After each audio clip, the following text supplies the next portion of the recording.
শীতের পিঠা খেতে মিঠা কথায় আছে, তাই না? আর আমি চলে এসেছি মিরপুরে।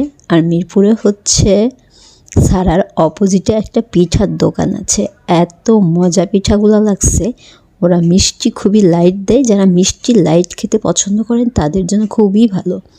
এবং চোখের সামনে খুব সুন্দরভাবে কিন্তু পিঠাগুলো বানিয়ে দিবে।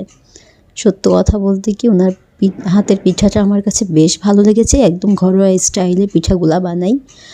আর থাকে না যে গ্রামে হচ্ছে মহিলারা হচ্ছে যেভাবে পিঠাগুলা বানায়, সেম এই ক্যাটাগরির। অনেক মজা লাগছে, যে জন্য আপনাদের সাথে আসলে শেয়ার করা।